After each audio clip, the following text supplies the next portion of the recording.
are you being who you want to attract, right? So we'll put our energy on what we want and what we want to bring into our business. But if we were to find a way to measure some of the, not just the actions we're taking, I'm not just talking the business activity tracker, but if we're measuring the way that we're elevating ourselves, or the way that we're thinking, or the way we're reacting to problems and doing problem solving, like, are we the person that we're seeking to have in our business, or are we a shell of that person, hoping that we somehow magically attract the perfect people into our business? And that starts with believing you're actually worthy of attracting that. Because if you're going into conversations wanting it, hoping for it, but in the back of your head thinking, I hope I get it, but I don't know, like, I bet this person, they seem like they might be good at this, but they'll probably end up quitting, like, whatever the limiting beliefs and the doubts are, not taking the time to strategically squash those negative thoughts, they are directly affecting who you're attracting, and really how you're cultivating your leaders and your builders too. Because the reality is we don't really like find builders. That's not exactly how this business works. We attract people that are capable or have the potential for something like that, but then it's up to us to help show them what's actually possible. And if we are not doing the things to show them that it's possible, if we're not acting as the evidence that they need to be able to see that there's something available to them, because if we're doing it, they're doing it, then we can't expect them to magically believe that it's actually possible. And if you're at a place where you haven't gotten to the 6 figures of income, or this rank, or whatever it is that you feel like would ultimately attract that person in, then it's not necessarily about saying that you've hit those metrics. Hey, ladies. Oh, hi.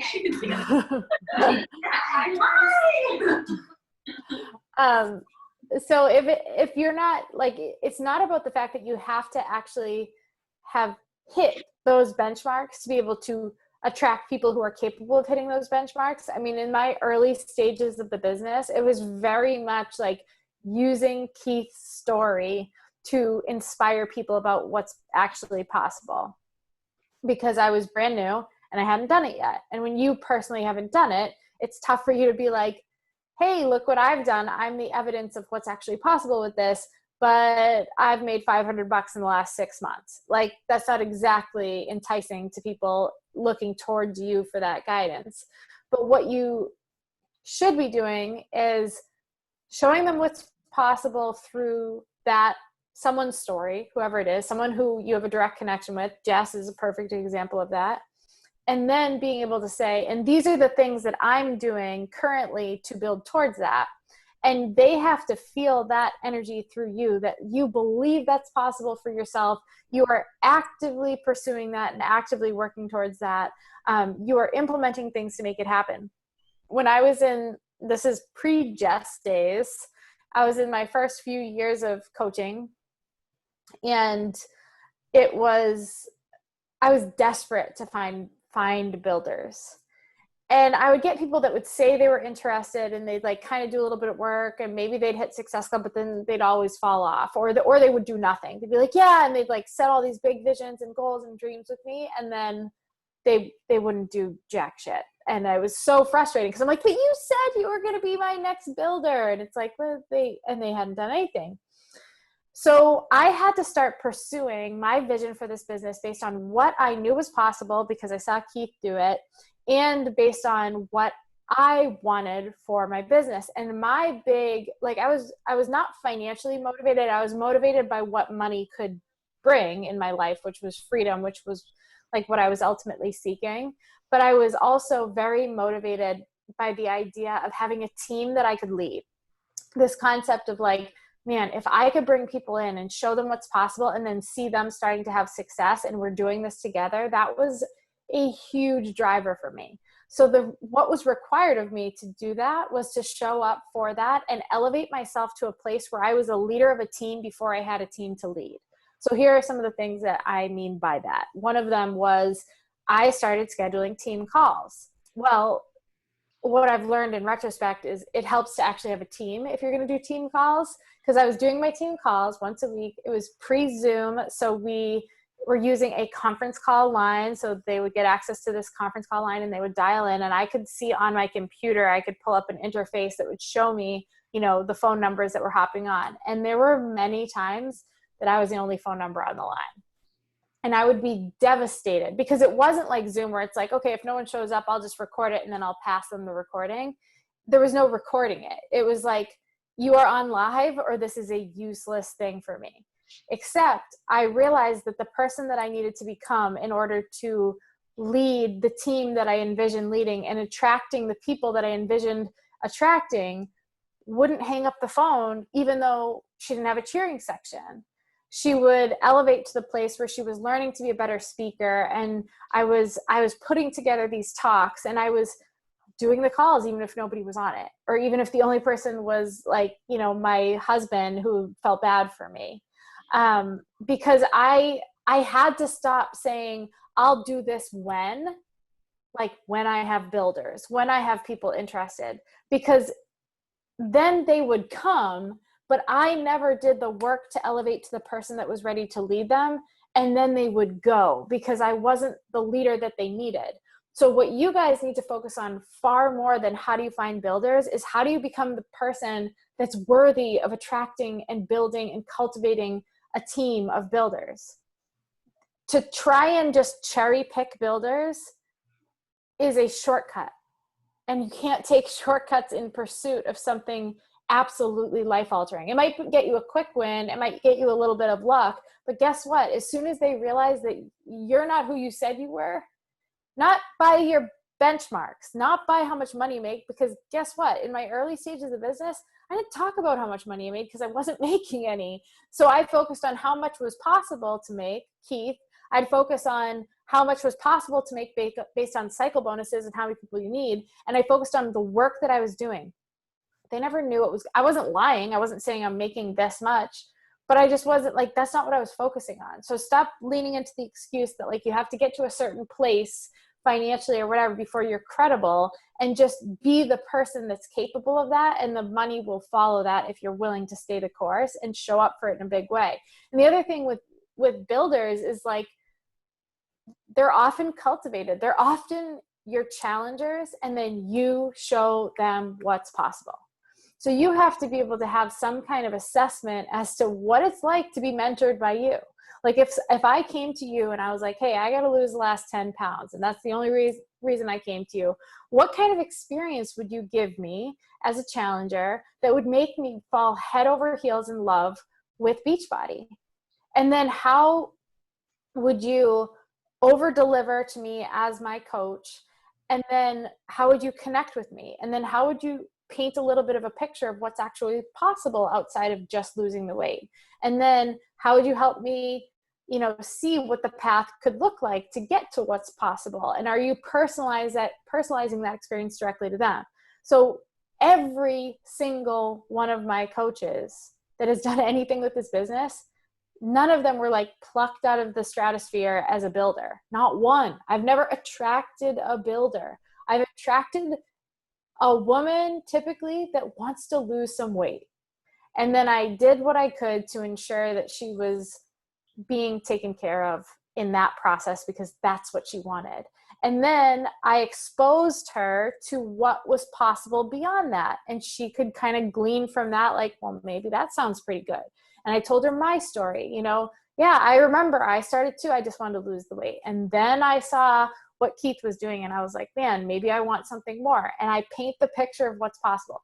That is literally this entire business model, from your first day as a coach to, I don't know how many, someone who knows math, what's 365 times 8? That's how many days I've been a coach. Okay. So I'm still doing the same thing. It hasn't changed one bit. And when I try to vary from that and I get all complicated, like, oh, okay, I got to make this fancy sneak peek and it's got to hook up to my Instagram. And then it's like, no, business is built by impacting one person at a time, by showing one person at a time what's actually possible for your life using this platform. That's it, on repeat. And if you are not elevating yourself to the person that is worthy of attracting anybody into your life that you could then help extract the best of them and use this platform to get to their next level, then you have to stop sitting there waiting for people to show up, and you need to put more energy into becoming that leader even before you have people to lead,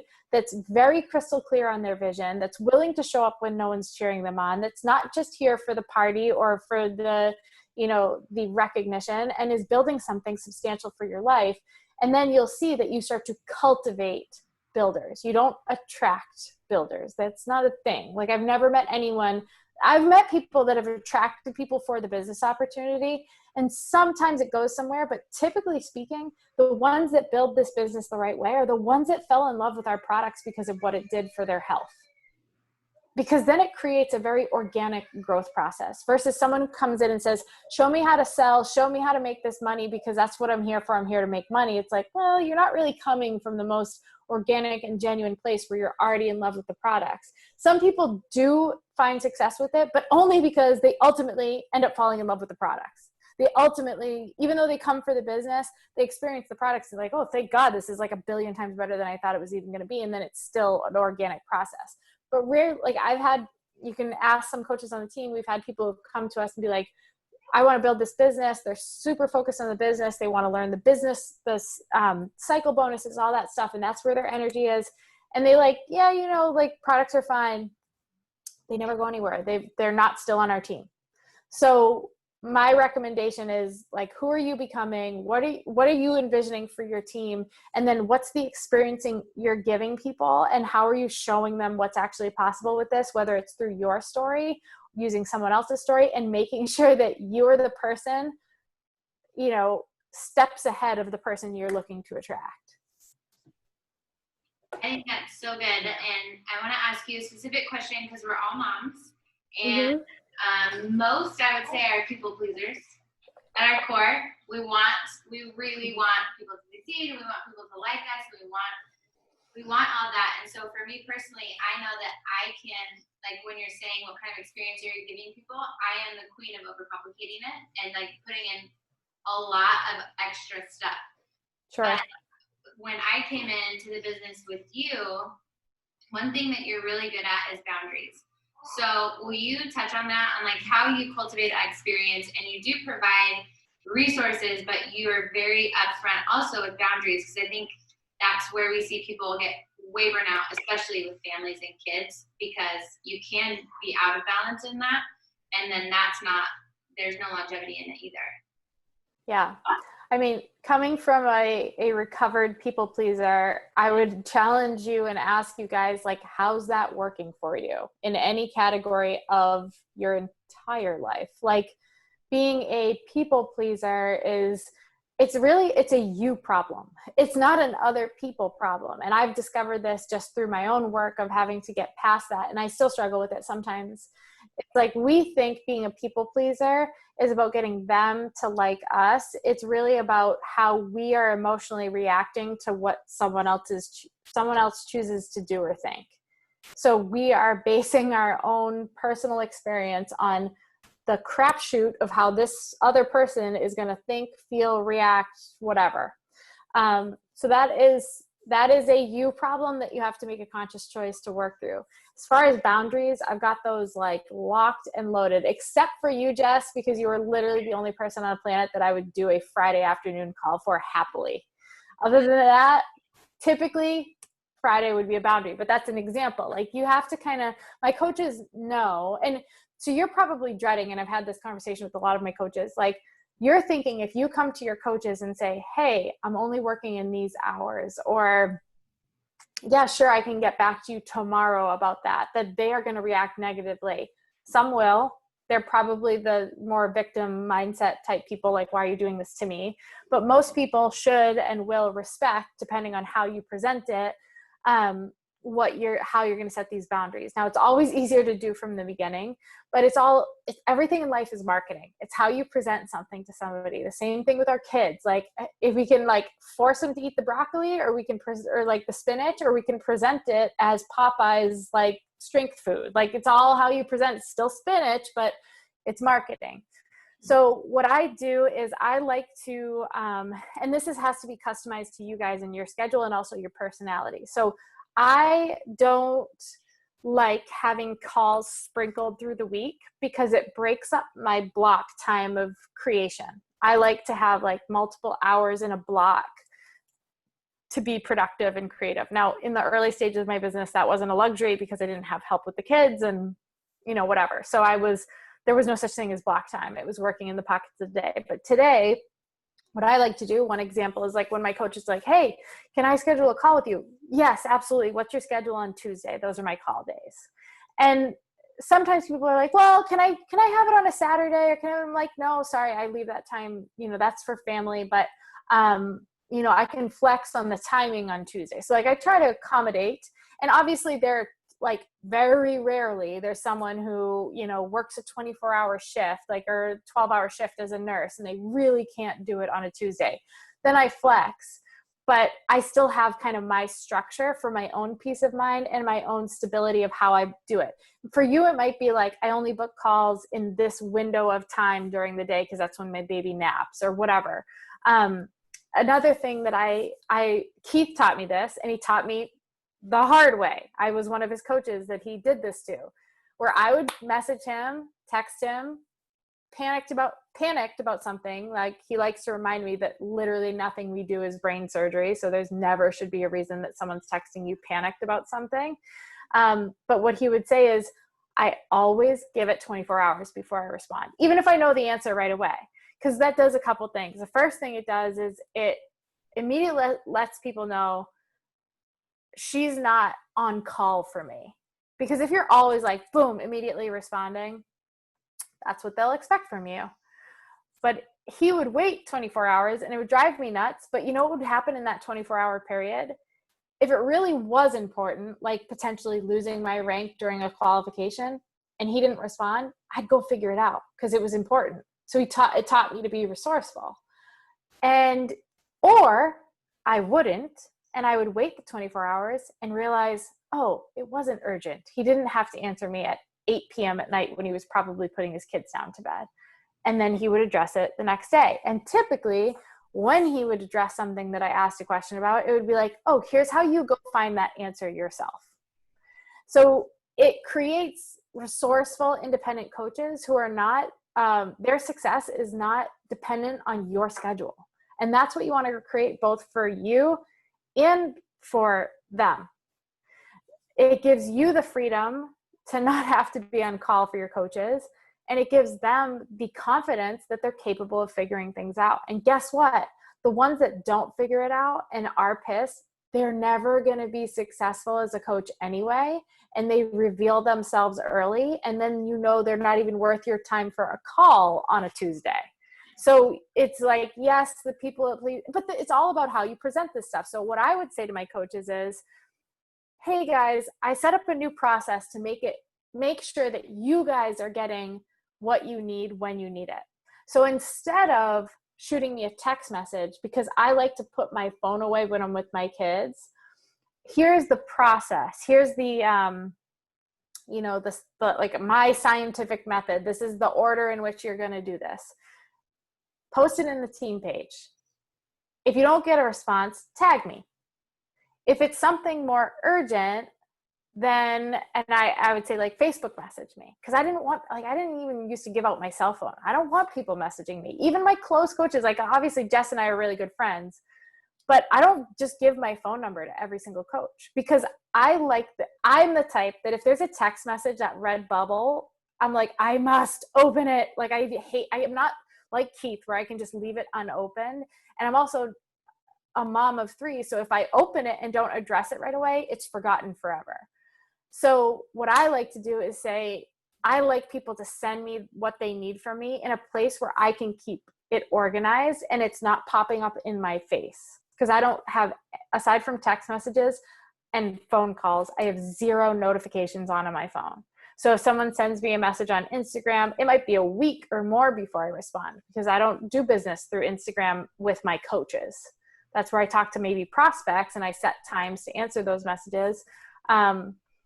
but I do check my email every day, not on my phone, at a scheduled time on my computer. So it's setting up a process for your coaches so they feel really confident in how and when they can connect with you. And I also tell them the story of how I started my business, which was I was on call for my coaches. I did everything for them.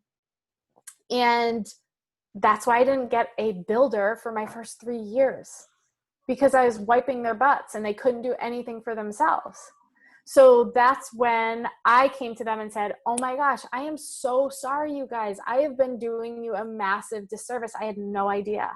I had no idea that I was like actually minimizing your ability to be successful. Keith taught me this, but I just like, it didn't click. And I tell them that. I'm like, you know what? I want you guys to be successful so bad. So I finally learned from studying leadership that this is how I have to do it. And this is going to make it so much better for you guys. And I explained why. Like, if I'm doing it for you, you're not learning it yourself. And that's minimizing your confidence. And if your confidence is low, then you're having trouble converting people. Like, there is a reason that you have to set those boundaries. The other thing too, is you have to set boundaries for yourself, right? Like, you have to be disciplined enough to stick to them. And you have to be disciplined enough to honor what you say you want, and to be able to use discernment when there are times like today, for example, that I'm happily, breaking that boundary, but I leave very little room for that. Like, I'm like, I do it. It has to check all my boxes that this is an appropriate choice outside of my structure. And you know what I mean? So it's not like I wouldn't do this for a coach that has been telling me she's going to be a diamond for the last 4 years and has never done anything in the business. I'd be like, hell no, I'm not talking to your team on a Friday afternoon.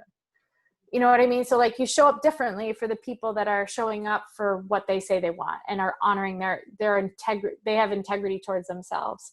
And then you got to be disciplined with your schedule. So like, if you're a mom and you're juggling a lot, then how are you, here's the reality check, right? Like, look at the vision that you write out, right? Whether you have a vision board, you write your goals and they're big and hairy, scary, and amazing. And then look at how you honor your schedule.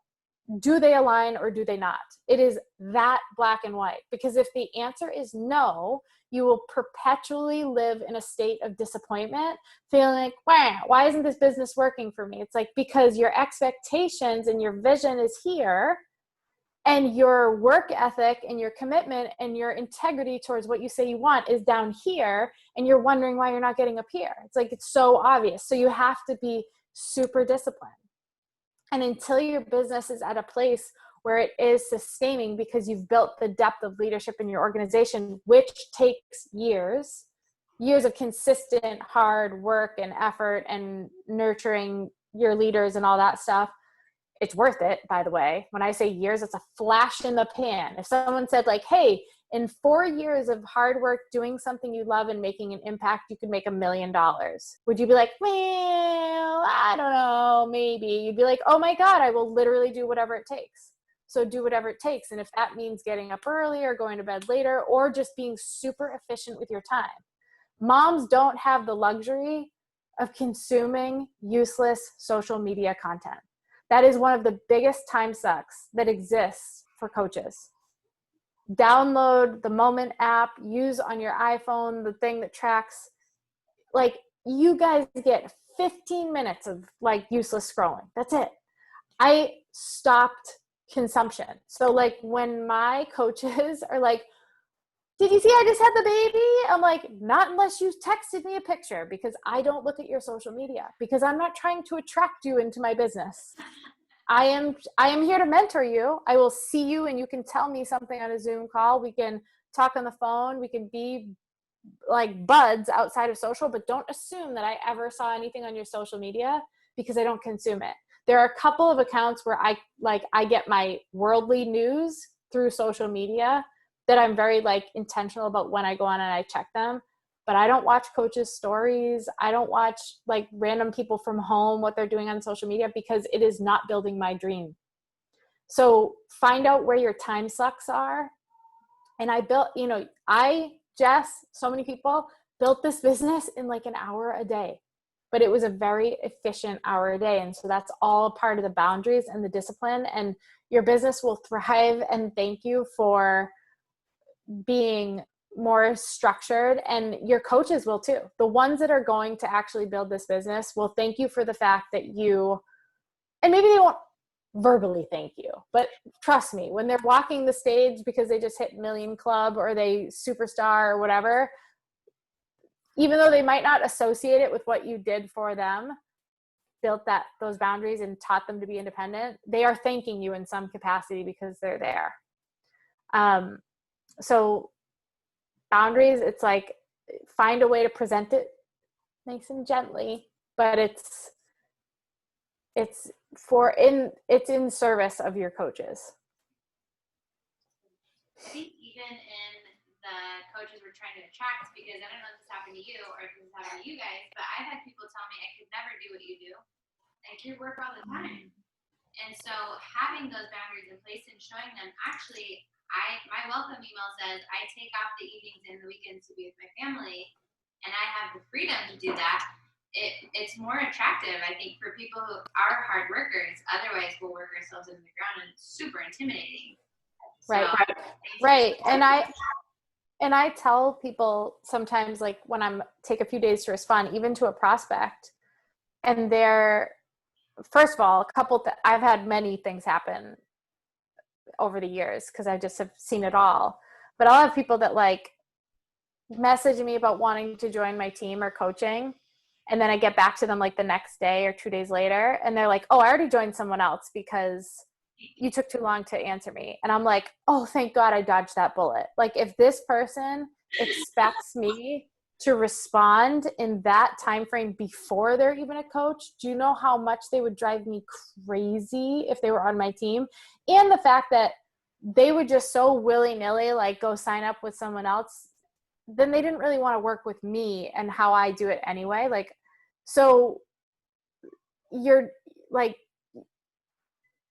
I've also had people where they message me and I say, oh, I'm so sorry. Like, I take the weekends to be totally with my family. I don't check my Instagram. They're like, oh my God, I love that. Like, I totally respect that. That actually is what Keith said to me. I forget this sometimes, but when I first reached out to Keith to buy Shakeology, because I had, I picked up that brochure at the yoga studio. His name was on the back, and so was his email. And I went on a Friday and I shot him an email on a Friday saying, hey, I'm really interested in buying Shakeology. I'm looking to lose weight. But his response was, thanks so much for the message. I just want to let you know, like, I take the weekends totally to be with my kids and my wife.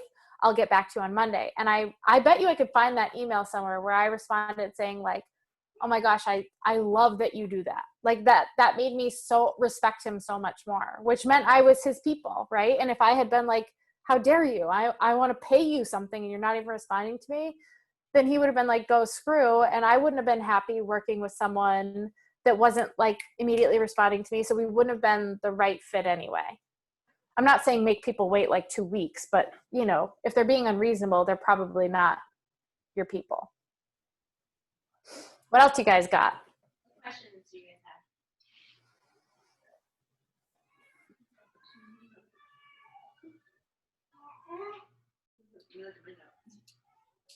Thank you for doing Yes. this. Oh, This is yeah. like, Thank you. I know what it was. Thank you. I've been like, how do you, so that's kind of been my plot. Everything you've said is pretty much been my last month.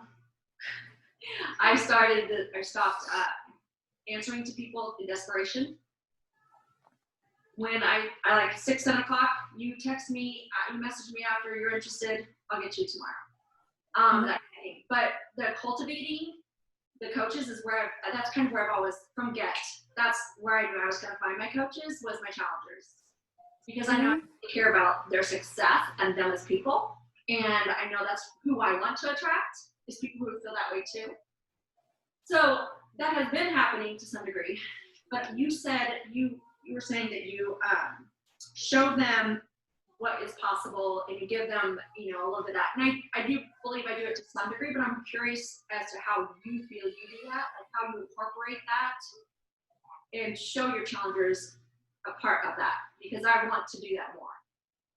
I think it's a personal thing. Like, I would you have to personally connect with each one. So you could schedule like a check-in call or something with them to make sure that things are going well, and then just kind of like paint the picture.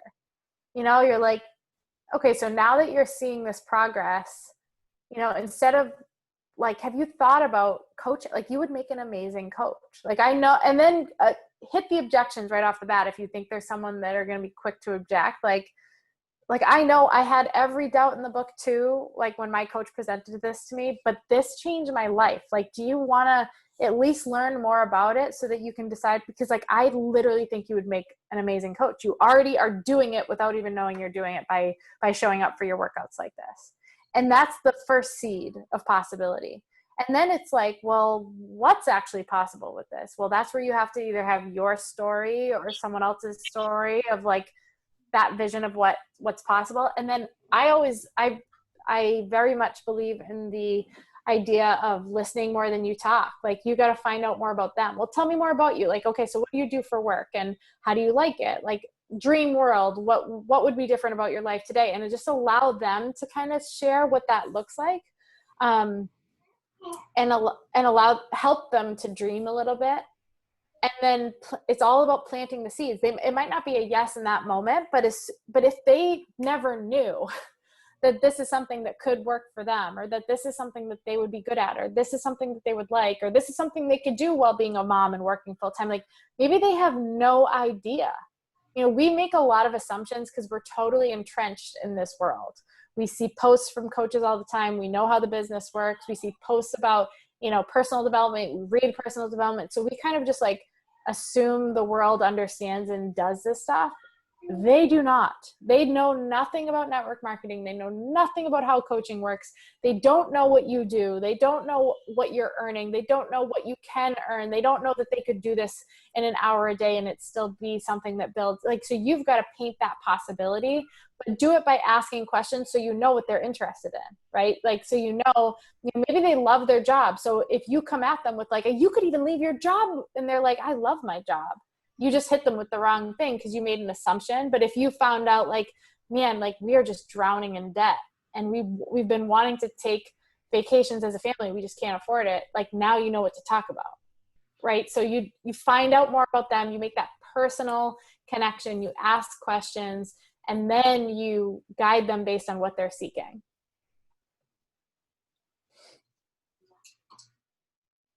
Yeah, so that's, I feel like that's part of it too. I feel like showing them just says this, the joy. I feel like a lot of my people that some of them I've seen, even just since I rejoined, like what? Do it, sister. We know you're a crier. I cry a lot of this. That's okay. But it's okay. Liz doesn't know. I was trying not to do this. I cried with Liz. No, like I'm just, because I'm a comeback coach, so I've been a coach for a long time. And recently with Jess, and it's working. And I think people see that now, whereas before when I was a coach, they didn't see the joy that I have in what I do. And it's because I found my people. And you commented on it. You know, people like my challengers comment on that. And when you were talking, I was like, yeah, that's what I show them. I show them what coaching has done for me. And I talk about it. Like my Marco Polos, I'm like, oh my God, you guys, I'm so excited. And I think that too helps, right? Like when they see that if you Totally. show the possibility, like you said, that's important. Like what can be possible. So. That is literally the key to success in this business. Like 100%. The having joy in the process and like being on fire for it. If I could give any piece of advice to any coach, new or old, it's like, you've got to figure out what lights you up about this so that you're going around like a crazy person, just like oozing how excited you are, because people do see that and they do feel that. And that does show people what's possible. Versus that's why I've never been a proponent of the like send 50 invites in a day, because there's no joy in that. First of all, like unless you are some magic unicorn that like signs all 50 of those people. So you have some kind of joy from like just sheer numbers that you can hit that no one else can hit, which by the way, doesn't happen for anybody. the joy is in relationship. It's in connection. It's in showing them what's possible, even just from that standpoint of like how much happier you are, and use that story too. Like, I've been a coach before. And I sucked at it. And I thought it was broken. Like, I was like, this isn't for me. Network marketing's not for me. See, it doesn't work. I'm one of the many people that failed at this, but I didn't understand what was actually possible. I didn't have my people. I didn't have the right mindset. Like, talk about that, because maybe there are other people out there who have done this before or have done something like this and failed and assumed that it wasn't for them. And you can talk about like, this is my comeback because it's so different this time. You know, so use the pieces of your story. That's showing people what's possible. It's showing people who have tried something, whether it's network marketing or anything else, that they've tried and they've failed at, that they're not a failure, that, and what they tried isn't even broken. It's that they weren't in the right place. They didn't have like the right frame of mind, and they didn't have the vision, and they didn't have the belief that they could actually get to that vision. So the more you can show them that and talk about that. Jess knows I hate Marco Polo. I don't know why I hate it, but I think it's the most brilliant thing ever to be using with your challengers. Because if they see you come alive in a video versus just seeing it written or hearing a voice message, it changes the game. Like, when I could look Keith in the eye and see that he was a real person, and I saw his smile when he was talking about this, and I saw him get emotional when he talked about how his life was before it, it was like, boom, I am sold. This is a real human being with a pulse, and I can see the look on his face, and I know it's real. Like, so I think Marco Polo is a brilliant marketing tool. I have no idea what my aversion is to it, but I deleted the app, so Jess can't even send me messages anymore. But I think it's the way to go, and I think it's especially for your challengers. And you can even just show up in your challenge group, go live, do a Q&A, and like kind of like be like, oh, a bunch of you sent me questions ahead of time, and I'm just popping on here live to answer them. And you pick the freaking questions. Like, what is coaching all about? What got you interested? Why is it different this time than last time? Can I coach in only an hour a day? Just like make shit up that you could answer that would actually get them thinking, and, or, you know, host a Zoom or individual calls or whatever. But that's how you're going to do it, is like just inspiring them and let them see your emotion and your excitement. And because the right people will resonate with that.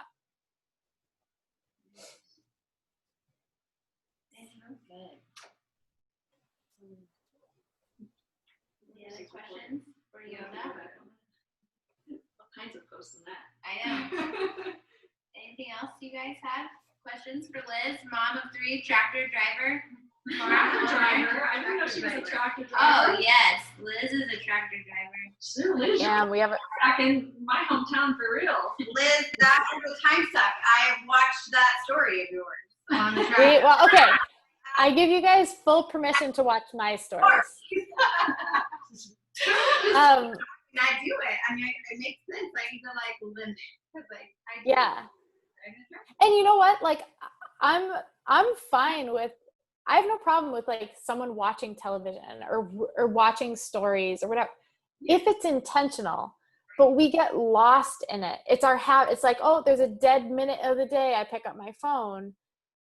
And that every minute counts. Imagine if you use that minute to listen to something that was going to inspire you, or to write out your goals, or to, you know, message somebody that you think would be amazing at this, like, versus getting lost in whatever. And the way that stories and Netflix are designed is it's like it rolls right into the next one. So that minute is never actually a minute. It's 20 minutes or it's an hour. So it's about being intentional. So if you're like, man, I get a nice little, like, it's like a pressure release valve when I like check out and watch people's stories for a few minutes, great. But set a timer on it. Like, you know, you just busted your butt for 2 hours. Okay, great. Now you get to watch 10 minutes of stories and not feel guilty about it, because you've allotted that time, but you have a cutoff, you know? So it's, everything is discipline. It is so critical to be disciplined in everything you do, not trying to make life so rigid and conformed or anything like that, but because if we're not disciplined, we don't get to go where we say we want to go, period. Like in anything. I mean, I even have to be disciplined about taking days off, because when I take a day off, I want to work. So I actually have to be disciplined about like relaxing. Like this, like when I go into the bathroom to take a bath, I have to be disciplined about leaving my phone outside the bathroom because I'm not disciplined enough to not pick it up when it's sitting right next to the tub.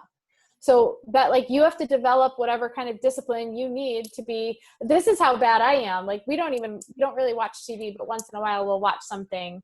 And I have to be disciplined to not pick up my phone when I'm watching something on TV, because my natural tendency is to be doing two things at once. And then I'm not actually even relaxing because your brain isn't focused on one thing. It's like just kind of splitting, and I come out of that half an hour of watching a show and I don't feel relaxed and I don't even remember what I watched because I was also looking at my phone. So I have to be disciplined even in my relaxed time. But that's how you get anything you want in any category of your life, is that structure, or like not even structure, but that, like, for lack of other words, discipline. I'm so glad you said that, though. I'm glad I'm not the only one that has a hard time taking it. Yeah. I feel like I'm constantly doing that. I have a question, Liz. So Sure. Okay. So you had talked to that person. You told them, like, I think you'd be great at it. Maybe time goes by. They're thinking. Eventually, they're like, okay, I want to hear about it, or I'm ready. Like, okay, I'll be a coach. What do you do without being like, okay, I'm so excited, yet I don't even know where to start. Like, because I don't do that. I just, in case someone did. Right. No, that's actually a really good question. So it kind of goes back to what I was saying before, is you listen more than you talk. Like, so you find a time to find out what their health and fitness goals are. So you're pairing them up with the right challenge pack and still focusing on their health first. Like, what are your goals? We're going to tackle two areas. We're going to help you with your health and fitness. And then I'm going to help you with the business side of it based on how you want to build this thing. But you got to find out what they want, right? And then same with the business. They're already in your challenger group. They already are, you said? Yeah. Oh, I see. Okay. So then it's like, all right, get them on the phone and find out what excites you about coaching. Like, what about your life today is not how you want it to be?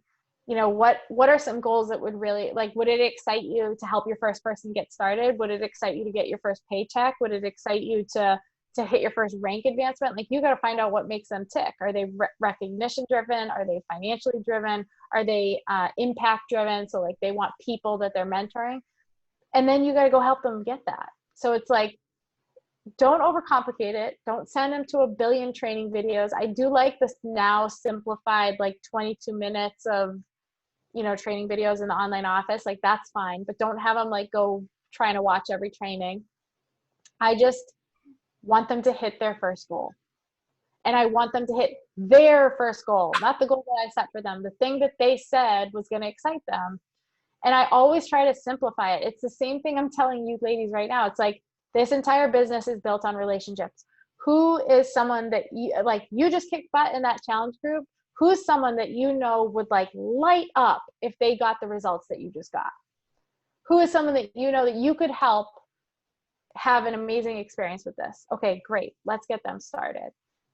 And it's just one person. You're still, same thing that you're doing for yourself, you're helping them do. One win at a time, one person at a time. So, and then just like like those boundaries I talked about, it's different when someone's brand new. They literally know nothing. They're like an infant. So you have to, like, I'm not answering their messages late at night, but I'm still more available. I'm willing to answer more questions. I'm not necessarily saying go to the FAQs and figure it out, because they don't even know how to get to the FAQs. So I'm like, it's obviously that's a progressed kind of version of boundaries. But in the beginning, let them feel that they're super supported and that you're not making them dependent. You're still teaching them. Like, I might say, the answer to that question is in the FAQs. So let me show you how to get to the FAQs, but here's the answer. And then I tell them. So they don't feel like I'm like right from day one pushing them out of the nest. But it's all about helping them get their first few wins. That's what keeps people excited and wanting to be a part of it. Is, oh my God, I just signed up my first coach. Oh my God, I just made my first $20. Like, that's real money, whatever it is that excites them, and then helping them simplify it and reminding them that this is going to happen one person at a time. So I might give them a suggestion of like how to invite someone that's in their inner circle to be a part of this, or how to maybe some sample conversations that I would have, like if someone objects to price or if someone wants to learn more about coaching or whatever, you could do a 3-way call with Jess and have her kind of teach you how to speak to getting started so that you hear it once or twice, and then you'll know how to go do it for your people. So don't overcomplicate it. Don't be like, okay, here's Emerald, here's this, here's that.